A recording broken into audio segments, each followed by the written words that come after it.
Bom, nos últimos tempos, casos de traição ganharam grande visibilidade nas redes sociais. Apesar da curiosidade pública, a exposição de quem traiu pode gerar consequências sérias. Do ponto de vista legal, o que isso quer dizer? E como uma traição impacta um relacionamento no aspecto dos direitos dos envolvidos? É um assunto que vamos conversar com o advogado e professor Guilherme Augusto. Tudo bem? É o segundo Guilherme de hoje. Tudo bem, doutor Guilherme? Tudo bem, bom dia, Josiel. Bom dia a todos. Obrigado. Obrigado pela presença. Se você quiser perguntar para o doutor Guilherme, fique à vontade. Não precisa se identificar, porque traição não é um negócio que a gente quer ficar expondo o nome de ninguém. Então, não tem problema se você tirar a sua dúvida sem se identificar, tá certo? Principalmente, a gente chama a atenção para esse episódio de traição que ficou bastante divulgado nas redes sociais. Vai para o telão o destaque dos finalmente, pelo menos de uma dessas partes dos finalmente desse caso. O CEO de uma empresa de tecnologia foi flagrado com uma funcionária num show do Coldplay nos Estados Unidos. Ele deixou o cargo. Lá as câmeras circulando, observaram o casal bem juntinho, agarradinho, quando essa imagem foi apresentada no telão. É só para mencionar para aqueles que não viram.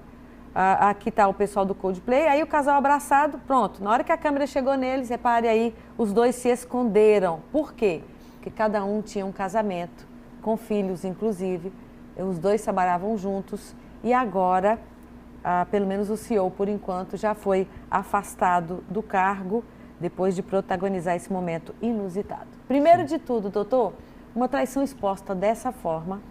E aqui vamos para a nossa legislação, porque nos Estados Unidos Sim. a legislação de lá, de casamento e tudo mais, é diferente um pouquinho da nossa, né?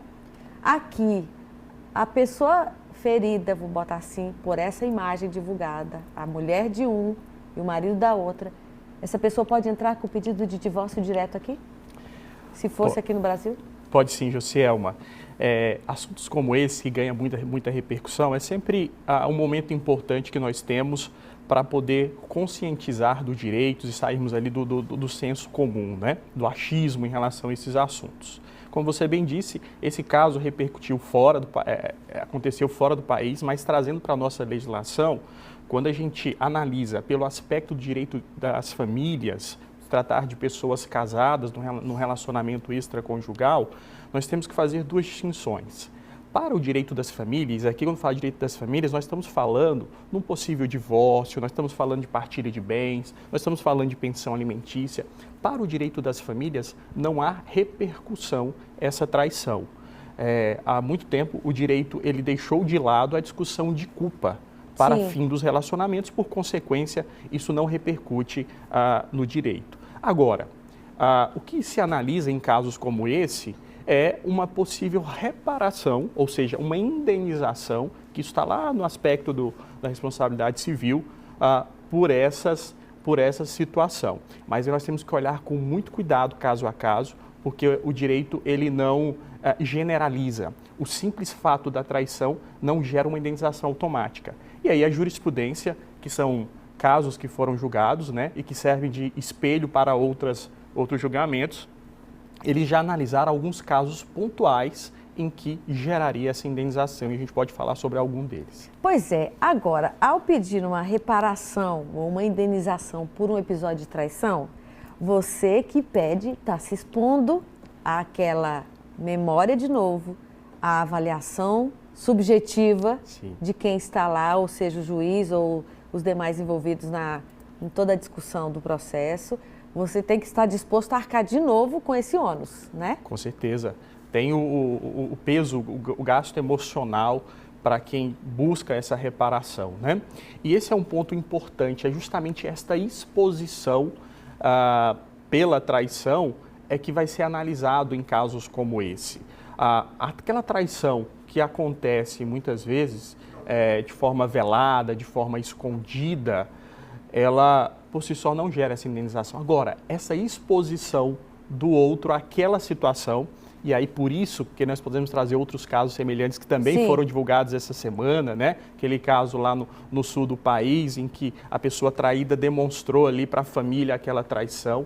Veja, ali o que se analisa, muito mais do que a traição, é a exposição do caso né? Primeiro para um ambiente familiar e depois aquilo ganhando repercussões nas redes sociais. Aí você analisa quem foi o responsável por essa divulgação e assim vai sobre esses assuntos que os juízes analisam esses casos. O senhor estava mencionando esse chá de revelação que a mulher fez no Rio Grande do Sul e está aí na tela para você que está acompanhando o Bom Dia. Essa mulher fez esse momento, reuniu a família achou que seria o chá para dizer que ela estava grávida, se era menino ou menina, e durante esse episódio dessa reunião familiar, ela foi contar que a revelação foi que o homem a atraía de várias formas, por muito tempo e tudo mais. E agora esse homem está pedindo uma indenização. Ele é que está pedindo uma indenização de R$100 mil por danos morais e pagamento por visualizações de vídeo, desse vídeo que circulou demais.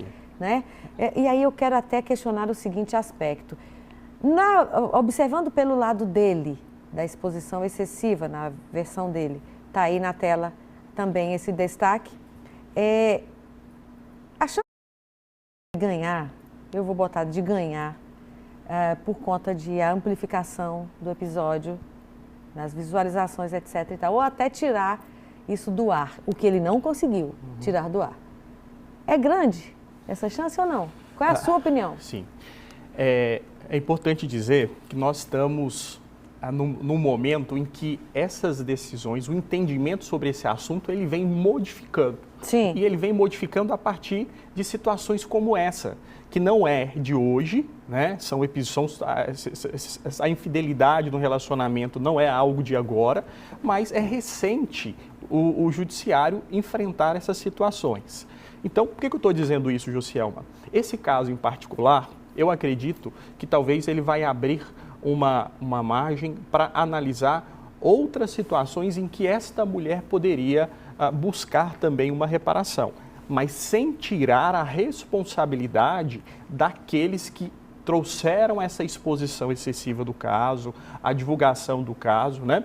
Para que aquela traição, para que aquilo fosse ganhasse as redes sociais. Sim. E ganhassem o mundo, né? E é importante a gente dizer que essas condutas, elas sempre serão moralmente reprováveis. O que o judiciário não quer é que qualquer assunto de infidelidade, ele vire também uma ferramenta de vingança para as pessoas, né?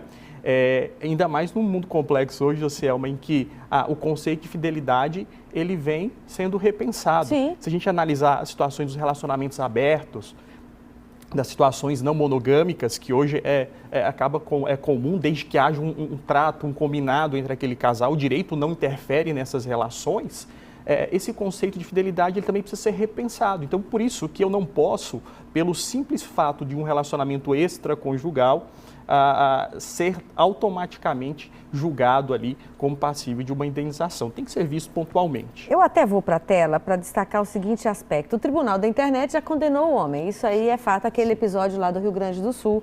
E aí o advogado dele disse essa frase que eu achei muito curiosa: tem direito de ser julgado por juiz, não pela opinião pública. A gente sabe que na opinião pública nós temos várias situações, né? E tem os ódios que ficam ali evidentes de cada um.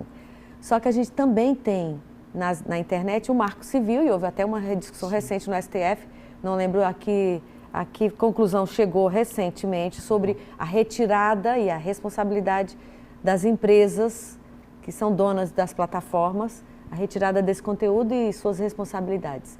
Isso também tem que ser bem discutido. Com certeza.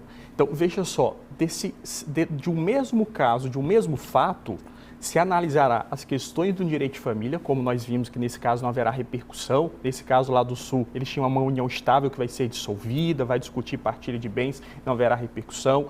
Tem essa questão relacionada a uma possível indenização de dano moral e tem esta situação também, que é a responsabilidade que as plataformas têm e que as pessoas que se sentiram atingidas por aqueles conteúdos têm de buscar ali a retirada desse conteúdo. né? E aí sim, essas decisões recentes, a lei do Marco Civil da Internet, tudo isso tem que ser analisado nesse contexto. Mas tudo são assuntos que estão sendo ainda tudo muito acomodados, novo, né, Iselma? Então, embora temos decisões importantes, leis importantes, mas o próprio judiciário, ele está agora absolvendo tudo isso e assim que as coisas vão começar a mudar a partir de agora. Eu vou para a tela, chegou essa pergunta aí, está relacionada a casamento.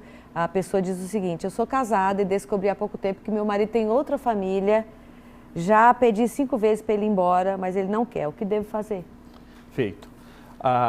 Primeiro, é importante dizer que esta mulher, ela tem o direito, né, de buscar ali a primeira segurança, né, da sua família, a retirada do lar do outro cônjuge, se tem elementos para isso, se ela está numa situação de risco ou de perigo, né? Então, ela pode buscar buscar um advogado de sua confiança para ser orientado. Nós temos que dizer também para as pessoas, Josielma, que eu não preciso do outro para buscar o meu processo de divórcio. Já desde 2010 nós já superamos isso. Eu não preciso comprovar culpa, como nós falamos também, e a anuência do outro não é necessária, basta um manifestar que não quer. Né? Então, muitas pessoas ficam presas a isso, a querer aguardar ali o consentimento do outro para o fim do relacionamento. Mas, doutor Guilherme, sabe o que me leva a essa questão aí que a telespectadora mandou? E já vou mostrar de novo, pedir por de lei exibir para a gente, ela quer que ele saia da casa. Mas não tem problema se ela sair da casa também não, Perfeito. Né? Ela não vai perder o direito à casa. Perfeito. Essa é uma informação de utilidade pública muito importante. Existe no imaginário das pessoas aquela ideia do abandono do lar, né? Que na verdade está na lei, o abandono do lar, mas o abandono do lar ele só se caracteriza quando aquela pessoa ela sai do lar sem um motivo, sem deixar paradeiro para onde foi, sem deixar notícias. Obviamente que num fim de relacionamento, num relacionamento conturbado, motivação não falta para as pessoas saírem de casa. Então, isso não retira o direito daquelas pessoas em discutir aquele imóvel, em partilhar aquele imóvel. Não é motivo para se preocupar. Professor, até trago para a tela essa situação.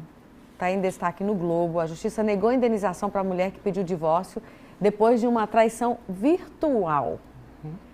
Os entendimentos são variados, né? Sim. Como você disse na primeira participação sua, a justiça se manifesta de um jeito no Estado, de outro jeito no outro. Isso mesmo. Isso é importante a gente entender que a traição, a infidelidade, ela é analisada não só por aquela infidelidade física, né, do relacionamento com outra pessoa, mas também numa infidelidade que se dá no nível virtual, que está no nível até mesmo moral, né? Mas a grande questão é como isso vai ser caracterizado como uma possível indenização, que é o que nós estamos conversando aqui nessa manhã. Mas é possível ter essa modalidade virtual também. A pergunta que eu deixei lá mencionando quando terminamos a primeira rodada, provas de traição obtidas por detetive particular têm validade jurídica? Servem para algum caso? Muitas vezes a pessoa que passa por um constrangimento desse de uma infidelidade, ela quer muitas vezes a qualquer custo produzir provas. E é importante que ela faça isso também, mas tem limites para isso. A figura do detetive particular, desse investigador particular, ele pode ser contratado, mas o que se analisa é quais são as provas que ele vai conseguir.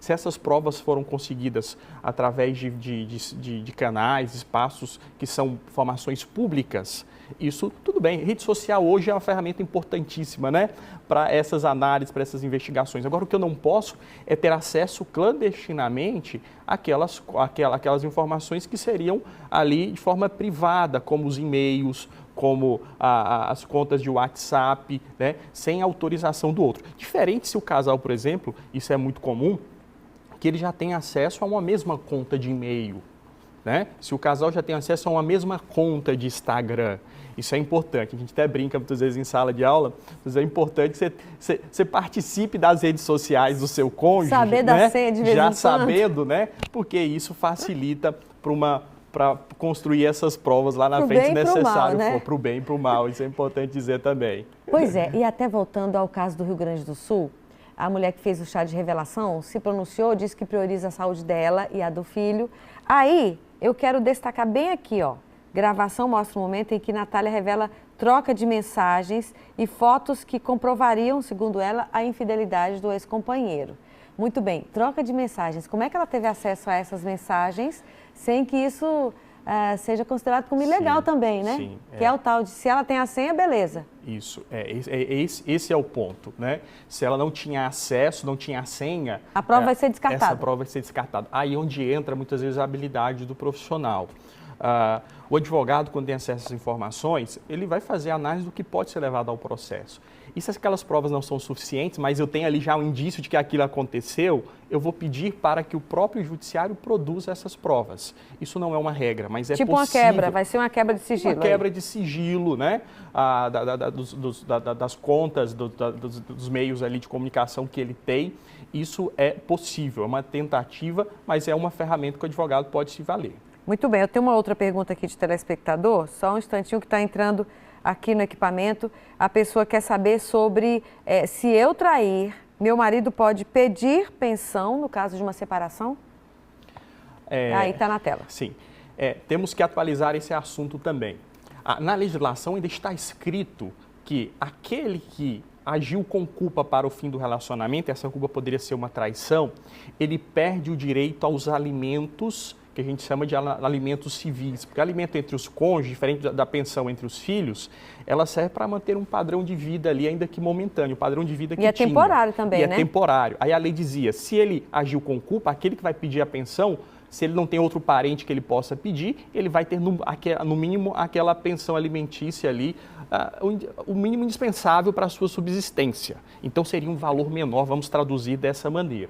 Só que nós já falamos aqui desde o início que não se discute mais culpa no fim do relacionamento. Por consequência, o entendimento do judiciário é que esta regra sobre a pensão alimentícia também deixa de existir. Então, repito, né? A legislação, as decisões, elas vêm mudando muito significativamente sobre esse assunto, mas uma análise fria da lei hoje, eu diria que é difícil ela deixar, se a pessoa comprovar que tem de fato necessidade, depende financeiramente do outro, ainda que ela traiu, ela poderia reivindicar essa pensão. Doutor Guilherme, muito obrigada por estar aqui falando sobre esse tema pra gente, que ninguém quer ser traído não, independente aí do tipo de relacionamento. Mas enfim, acontecendo, vamos entender tudo que pode decorrer disso. A gente agradece, sempre à disposição. Muito obrigada.